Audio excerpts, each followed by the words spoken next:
దేశ రాజకీయాలను south north అని విభజించి చూడడం ఎప్పటి నుంచో ఉన్న అలవాటే. అయితే మొత్తం సౌత్ పాలిటిక్స్లోనే తమిళ పాలిటిక్స్ చాలా ప్రత్యేకం. మొత్తం దక్షిణ భారతదేశంలోనే తమిళ రాజకీయాలను ఏలడం హేమహేమి రాజకీయ పార్టీలైనా జాతీయ స్థాయి రాజకీయ పార్టీలకు సైతం సాధ్యం కాలేదు. ప్రాంతీయ భావం, భాషా భావం అధికంగా ఉండే తమిళనాట రాజకీయాలు చేయడం ఇతరులకు దాదాపు అసాధ్యం. ఇప్పటివరకు అక్కడ ఏర్పడ్డ ప్రభుత్వాలను గమనిస్తే మనకి ఈ విషయం అర్థమవుతుంది. అయితే తమిళ రాజకీయాల్లో ఉన్న మరో ప్రత్యేకత సినిమా వాళ్ళు రాజకీయాల్లోకి రావడం. తమిళ సినీ రంగంలో విజయం సాధించిన చాలా మంది నటులు రాజకీయాల్లోకి రావడం, సొంతంగా పార్టీలు పెట్టడం, ఆ తర్వాత ముఖ్యమంత్రులు కావడం కూడా జరిగింది. తమిళనాడులో సినీ రంగం నుంచి రాజకీయ రంగంలోకి ప్రవేశించిన వారి జాబితా చాలా పెద్దది.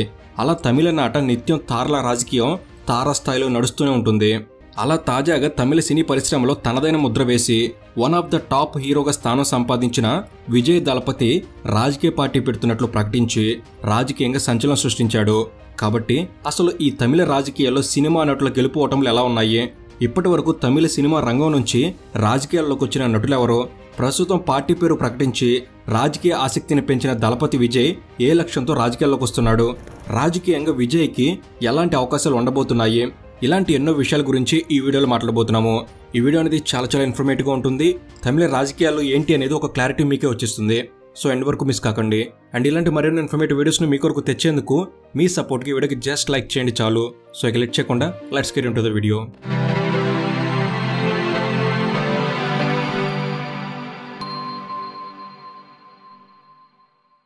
తమిళనాడు రాజకీయాల గురించి మాట్లాడడం కన్నా ముందు ముఖ్యంగా తమిళనాడులో సినిమా వాళ్లకు ఉండే ఆదరణ గురించి మాట్లాడుకోవాలి. తమిళ ప్రజల్లో సినిమా వాళ్లకు చాలా ప్రత్యేకమైన స్థానం ఉంటుంది. తమ అభిమాన నటుల్ని దేవుడితో సమానంగా ఆరాధిస్తారు.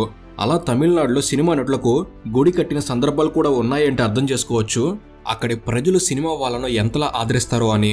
అంతేకాకుండా సినిమా హీరోలు కూడా అభిమాన సంఘాలను ఏర్పాటు చేసుకోవడం, వాటి ద్వారా సామాజిక కార్యక్రమాలు జరిపించడం లాంటివి అక్కడ ఎక్కువగా జరుగుతుంటాయి. వీటితో పాటు సినిమా హీరోల అభిమాన సంఘాల మధ్య చాలాసార్లు గొడవలు జరిగిన సందర్భాలు కూడా ఉన్నాయి. అలా సినిమా హీరోలకు తమిళ ప్రజల్లో ప్రత్యేకమైన స్థానం ఉంటుంది. ఈ తరహా వ్యవహారం మన తెలుగు రాష్ట్రాల్లో కూడా ఉన్నప్పటికీ తమిళనాడుతో పోల్చి చూస్తే మాత్రం ఇక్కడ కొంచెం తక్కువ. అయితే ప్రజల్లో ఉన్న ఆదరణతో పాటు సినిమా హీరోలకు రాజకీయాల్లో కూడా ప్రత్యేకమైన స్థానం ఉంటుంది. తమిళనాడులో ప్రతి రాజకీయ పార్టీ సినిమా హీరోల మద్దతు కోసం వారిని సంప్రదిస్తుంది. గతంలో చాలాసార్లు ఈ తరహా వ్యవహారం రజనీకాంత్ మరియు కమల్ హాసన్ విషయంలో జరిగింది. రజనీకాంత్ లాంటి నటుడు తమ పార్టీకి మద్దతిస్తే ఆయన అభిమానులందరూ వారికి ఓట్లు వేస్తారు అని అక్కడ ప్రధాన పార్టీలు భావించాయి. అలా చాలాసార్లు రజనీకాంత్ గారిని సంప్రదించి తమ పార్టీలకు మద్దతు ఇవ్వాల్సిందిగా కోరడం జరిగింది. అలా సినిమా హీరోలను ఆకర్షించడానికి రాజకీయ పార్టీలు కూడా పోటీ పడుతుంటాయి. కాబట్టి అటు ప్రజల్లో ఇటు రాజకీయ పార్టీల్లో సినిమా హీరోలకు తమిళనాడులో తగిన గుర్తింపు దక్కుతూనే ఉంటుంది. అలా సినిమా నటులు వారికి ప్రజల్లో ఉన్న గుర్తింపును ఉపయోగించుకొని రాజకీయాల్లోకి రావడం అనేది 1950లోనే మొదలైంది. అప్పటి తమిళ స్టార్ హీరో ఎంజి రామచంద్రన్ 1953 వరకు కాంగ్రెస్ పార్టీలో కొనసాగి ఆ తర్వాత డిఎంకే పార్టీలో చేరారు. సినిమా రంగంలో మంచి స్థాయిలో ఉన్నప్పుడే రాజకీయాలు చేయడం మొదలుపెట్టి మొదటిగా 1962లో ఎమ్మెల్సీ పదవి దక్కించుకొని ఆ తర్వాత డిఎంకే పార్టీ నుంచి 1967లో ఎమ్మెల్యేగా గెలిచారు. ఆ తర్వాత డిఎంకే పార్టీతో విభేదించి 1972లో సొంతంగా ఆల్ ఇండియా అన్నా ద్రావిడ మున్నేట్ర కళగం అనగా ఏఐఏడిఎంకే, ఇంకా సింపుల్గా చెప్పాలంటే అన్నా డిఎంకే అనే పార్టీని స్థాపించి 1977లో ఏకంగా ఆ పార్టీని అధికారంలోకి తీసుకొచ్చి ఎంజీఆర్ గారు ముఖ్యమంత్రి అయ్యారు. అలా సినీ రంగం నుంచి రాజకీయాల్లోకి వచ్చి వరుసగా ఎన్నికల్లో గెలుస్తూ 10 సంవత్సరాల కంటే ఎక్కువ కాలం ఆయన ముఖ్యమంత్రిగా కొనసాగారు. ఆ తర్వాత ఎంజీఆర్ గారి తరహాలోనే రాజకీయాల్లో సూపర్ హిట్ అయిన మరో నటి జయలలిత గారు కూడా 1984 నుంచి రాజకీయాల్లో ఉన్నారు. సినిమాలో హీరోయిన్గా రాణిస్తూనే రాజకీయాల వైపు వచ్చి ఎంజీఆర్ గారు స్థాపించిన అన్నా డిఎంకే పార్టీలో చేరి ముందుగా 1984లో రాజ్యసభ సభ్యురాలుగా పనిచేశారు. అయితే 1987లో ఎంజీఆర్ గారు మరణించిన తర్వాత అన్నా డిఎంకే పార్టీ బాధ్యతలు పూర్తిగా జయలలిత గారి చేతికి వచ్చాయి. ఆ తర్వాత 1989లో మొదటిసారి ఎమ్మెల్యేగా గెలిచారు. ఇక 1991లో జరిగిన ఎన్నికల్లో ఆ పార్టీని అధికారంలోకి తీసుకొచ్చి ఏకంగా ముఖ్యమంత్రిగా ప్రమాణ స్వీకారం చేశారు. అలా రాజకీయాల్లోకి వచ్చిన 7 సంవత్సరాలకే ముఖ్యమంత్రి అయ్యి ఆనాటి నుంచి జయలలిత గారు మరణించే వరకు మొత్తం 6 సార్లు ముఖ్యమంత్రిగా ప్రమాణ స్వీకారం చేశారు.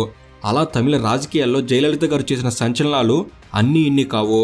అమ్మ అని తనకంటూ ఒక ప్రత్యేకమైన స్థానాన్ని సంపాదించి ఎందరో రాజకీయ నాయకుల్ని తన కాళ్ళ మీద పడి మొక్కే విధంగా జయలలిత గారు చేశారు.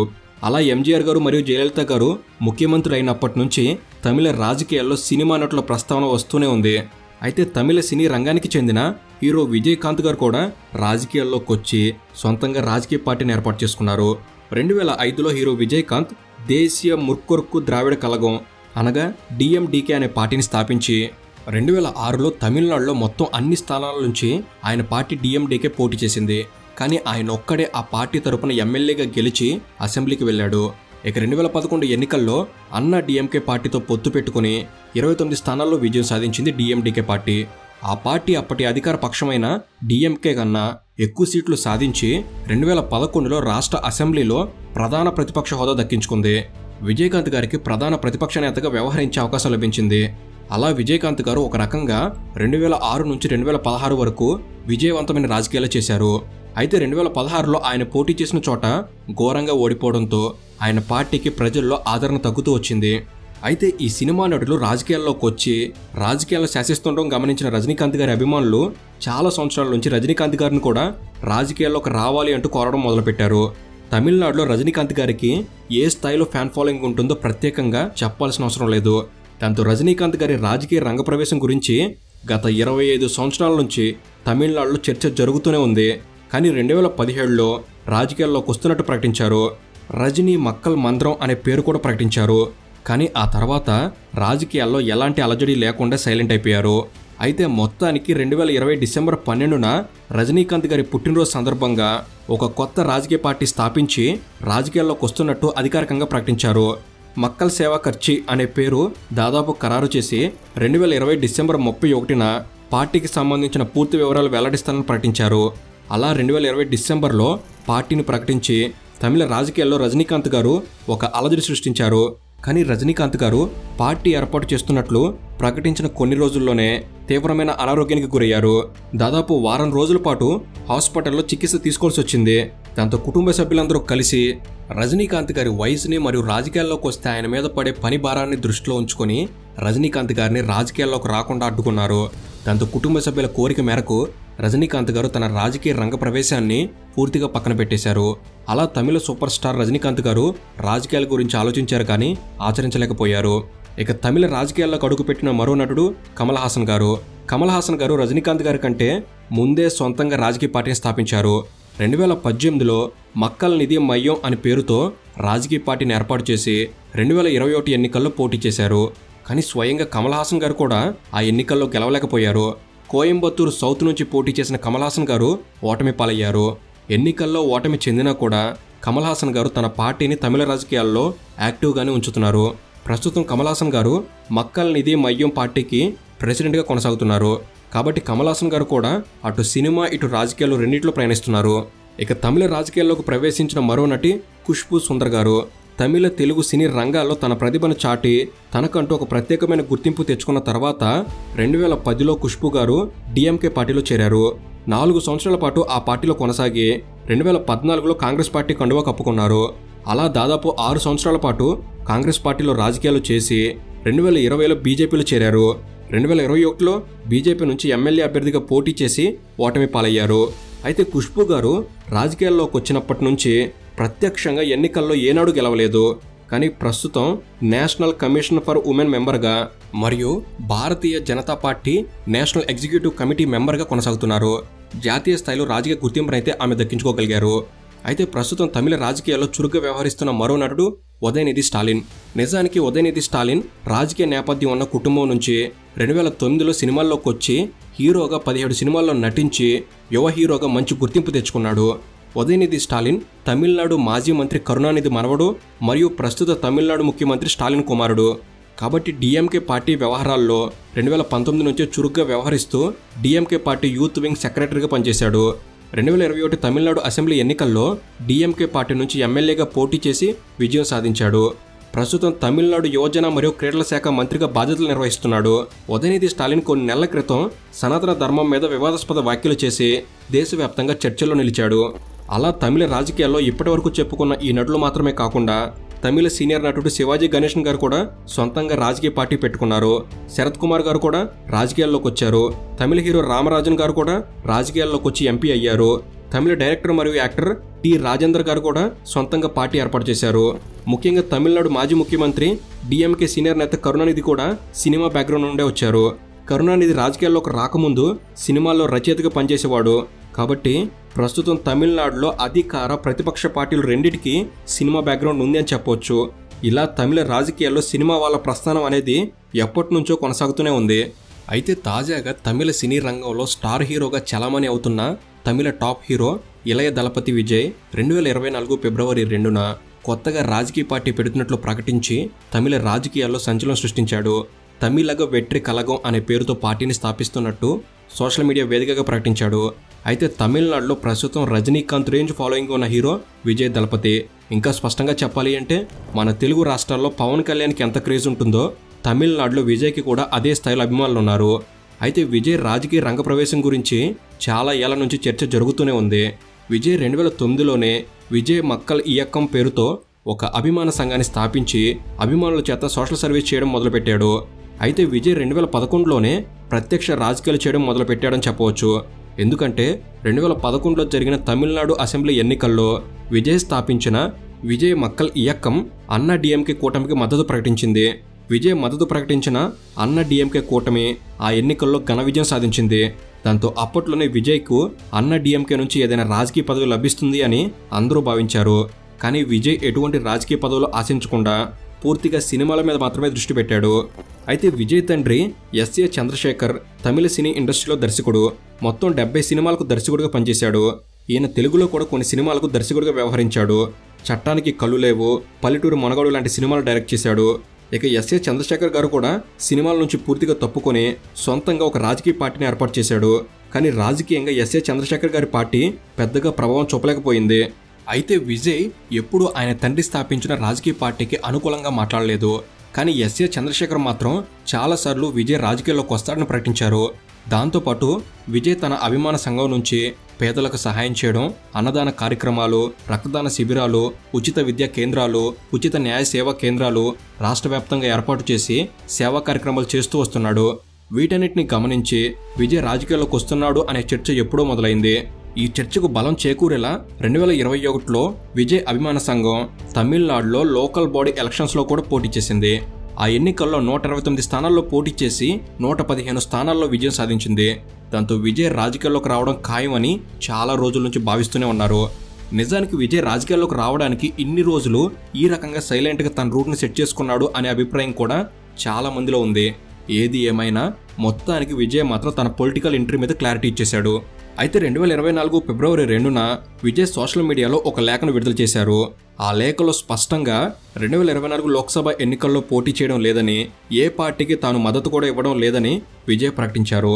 2026లో జరగబోయే అసెంబ్లీ ఎన్నికల లక్ష్యంగా తమ పార్టీ పనిచేస్తుందన్నారు.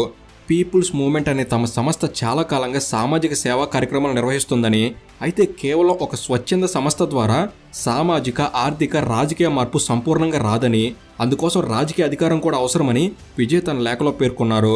రాజకీయాల్లో అవినీతి పెరిగిపోయింది అని, కులం, మతం పేరుతో ప్రజలను విడగొడుతున్నారని, ఇవి ప్రజల ఐక్యతకు, అభివృద్ధికి ఆటంకాలుగా మారాయి అని విజయ్ ఆ లేఖలో ప్రస్తావించాడు.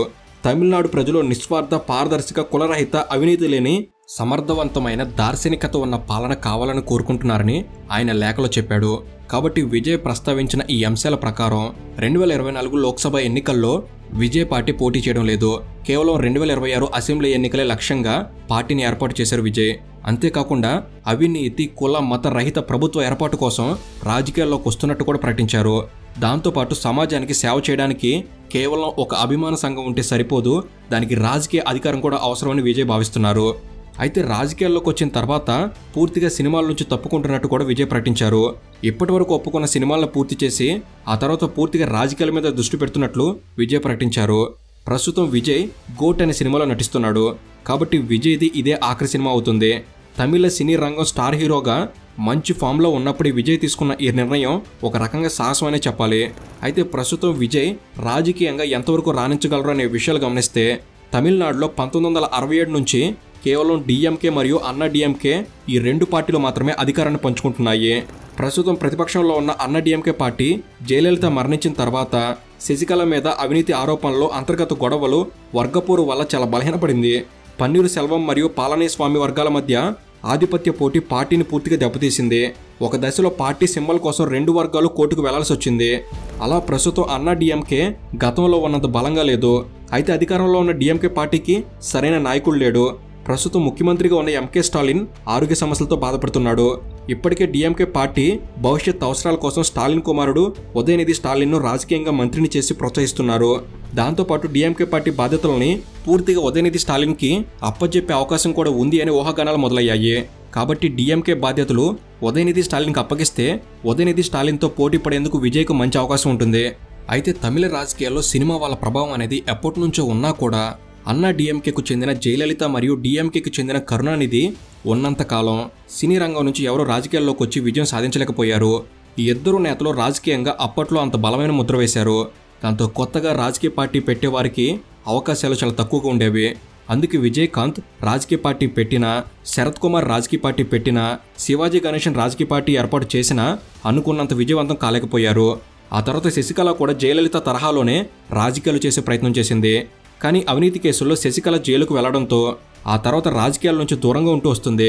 కాబట్టి ప్రస్తుతం అధికార డిఎంకేను ఎదుర్కోవడానికి తమిళనాడులో ఒక బలమైన పార్టీ అవసరం ఉంది. ప్రతిపక్షంలో ఉన్న అన్నా డిఎంకే బలహీనపడుతున్న ఈ సమయంలో విజయ్ లాంటి స్టార్ హీరో పార్టీ పెట్టడం అనేది వ్యూహాత్మకంగా మంచి పరిణామమే అని చెప్పాలి.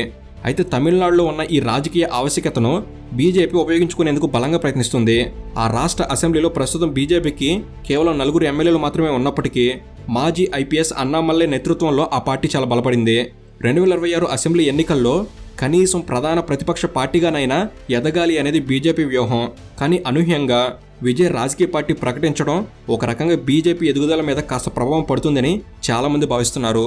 కాబట్టి ఇప్పుడు తమిళనాడులో ఉన్న రాజకీయ పరిస్థితులను అర్థం చేసుకుంటే సరైన ప్రణాళికతో ముందుకు వెళ్తే విజయ్కు భవిష్యత్తులో రాజకీయంగా మంచి అవకాశాలు ఉంటాయి.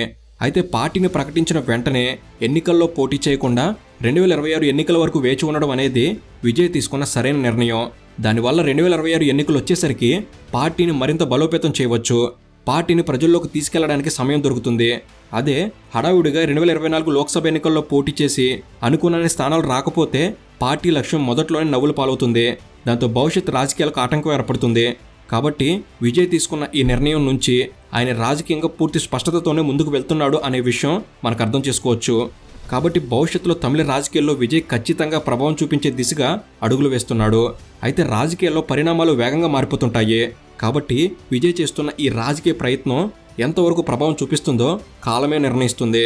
సో ఇది ఫ్రెండ్స్, విజయ్పై మీ అభిప్రాయం ఏమిటి? రాబోయే 2026 ఎలక్షన్స్లో తను ఖచ్చితంగా గెలుస్తాడా? తప్పకుండా మీకున్న అభిప్రాయాన్ని కామెంట్ చేయండి. ఈ వీడియో అనేది మీరు కొత్త విషయాలు తెలుసుకోవడంలో ఎంతో కొంత ఉపయోగపడిందని భావిస్తున్నాను. ఈ వీడియో కనుక మీకు నచ్చినట్లయితే జస్ట్ లైక్ చేయండి చాలు. ఇలాంటి మరెన్నో ఇన్ఫర్మేటివ్ వీడియోస్ ఇక్కడ నుంచి రాబోతున్నాయి. వాటిని మీరు కూడా పొందేందుకు తప్పకుండా మన తెలుగు నాలెడ్జ్ని సబ్స్క్రైబ్ చేసుకుని బెల్ని ఆల్లో పెట్టుకోగలరని మనవి. Thank you for watching. Have a good day.